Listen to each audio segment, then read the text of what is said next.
número de casos y el número de fallecidos. Hoy voy a empezar con otras cifras que son las que, como hemos comentado en estos días, son las importantes ahora desde el punto de vista de control de transmisión. Siempre digo, todas las que nos permiten entender lo que ha pasado y lo que seguirá pasando son importantes, pero ahora el objetivo es el control precoz, la forma de detectar de la forma más precoz posible cualquier caso y actuar alrededor de ese caso de la forma más rápida.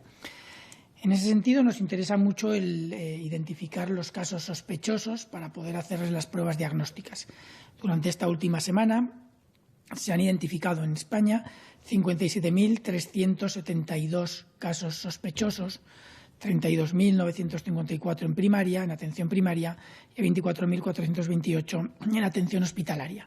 Es una muy buena cifra de sospecha, sobre todo valorando el periodo del año en el que estamos y valorando el momento que estamos de la epidemia, en el que ya los casos sospechosos van bajando porque cada vez hay menos personas con sintomatología compatible. Estos datos son buenos, pero además se han incrementado, no demasiado todavía, pero se ha incrementado en 2 o 3 puntos porcentuales el número de todos esos casos sospechosos a los que se les hace una prueba diagnóstica, una PCR. En atención primaria se ha conseguido hacer al 86% de esos 57.300 y pico casos y en atención hospitalaria, de los 32.900 y pico casos de primaria, y en atención hospitalaria al 90% de los 24.400 casos sospechosos que se han detectado, lo cual es una cifra muy, muy buena. Es verdad que lo ideal sería llegar al 100%, pero también es cierto que no siempre se consigue, hay quien puede rechazar hacerse la prueba, pero también es cierto que los que se identificaron ayer pueden estar todavía pendientes de resultados, con lo cual la cifra real podría ser incluso un poquito mayor. Pero, en todo caso, sigue siendo una cifra muy, muy buena. También nos interesa mucho valorar si hay transmisión a partir de estos casos hacia sus contactos.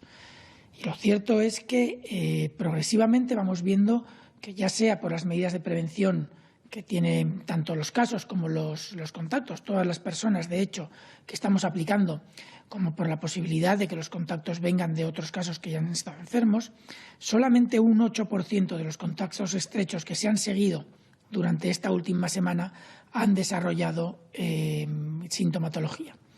Esta sintomatología la han desarrollado en total, de ese 8% corresponde a 94 contactos que han desarrollado síntomas de coronavirus, siendo contactos estrechos de personas identificadas como casos.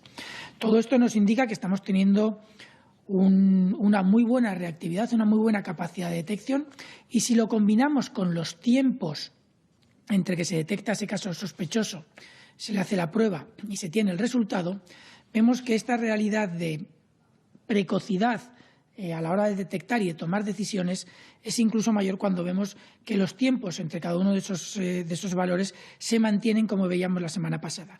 El tiempo entre el inicio de síntomas hasta que se realiza la primera consulta en los últimos 7 días ha sido de un promedio de 1 día, con cierta variabilidad entre el mismo día y 2 días, pero el promedio es de 1 día. Desde que se inician los síntomas hasta que se realiza el diagnóstico, el promedio es de 2. Esa variabilidad hasta ahora es de 1 a 4 días, pero el promedio es aproximadamente de 2 días, lo que implica que entre la consulta y el diagnóstico es de promedio 1 día, con una variabilidad de entre 1 y 2 días.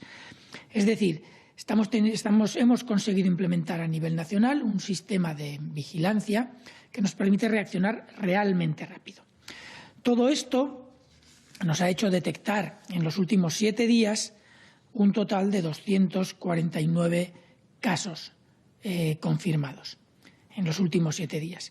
Los que se diagnosticaron con fecha de diagnóstico de ayer fueron 177, pero con fecha de inicio de síntomas en los últimos 7 días han sido 249. Otro valor que, como siempre, nos interesa mucho es el de los fallecidos, aunque, como saben, no representa ningún valor que afecte a la transmisibilidad a fecha de hoy. Los fallecidos son personas que se infectaron hace un tiempo, puede ser más largo, más corto. Algunos de ellos pueden haber pasado incluso semanas, en algún caso más de 1 mes o cerca de 2 meses en los hospitales. Y en los últimos 7 días, con fecha de defunción de los últimos 7 días, han fallecido 52 personas. No quiere decir que no se hayan detectado algunos más, pero con fechas de defunción, que no se han notificado algunos más, pero con fecha de defunción previa. Todo esto, los fallecidos, están en relación básicamente con la gravedad de los cuadros. La gravedad de los cuadros la estamos valorando con los datos de hospitalización. Los hospitalizados en principio son casos más graves, aunque sabemos que ahora, en este momento de la epidemia, se hospitalizan casos algo menos graves de lo que se hospitalizaban en el momento álgido, en el que los casos que no requerían sí o sí la hospitalización se prefería hacer un tratamiento domiciliario. En el hospital, la fecha de ayer fecha de día 3, y durante los 7 días anteriores habían hospitalizados 3.469 personas, 2.823 de ellas en hospitalización convencional y 527 en camas de cuidados intensivos, con o sin respirador. Esto implica que, comparado con los 631 personas que teníamos la semana pasada en cuidados intensivos, ha habido una reducción de casi 100 personas. Desgraciadamente, algunos de ellos habrán fallecido, pero otros habrán sido dados de alta. Igual que de los 4.000, me parece eran 4.400, 4.600 casos que había hospitalizados la semana pasada en camas convencionales, esta semana tenemos 2.823. Es decir, la evolución de la epidemia se está observando no solo en los datos de nuevos casos con fecha de inicio de síntomas en los últimos días, sino también en la ocupación de nuestros hospitales, los casos más graves y los fallecidos, que van poquito a poco manteniendo esa tendencia a la baja. Esto no implica que todo el resto de los 240.000 casos que tenemos en total se hayan curado. Puede haber todavía algunos que estén en aislamiento domiciliario, en tratamiento domiciliario, que todavía no estén dados de alta. No serán muchos y en todo caso son casos leves. Pero desde luego, como casos graves, ahora mismo tenemos únicamente 3.469 de los 240.000 casos que hemos llegado a identificar en España, a identificar a través del sistema sanitario. Si además añadimos a estos datos, algunos datos de laboratorio de los que ya vamos disponiendo con una frecuencia y con una calidad cada vez mejor,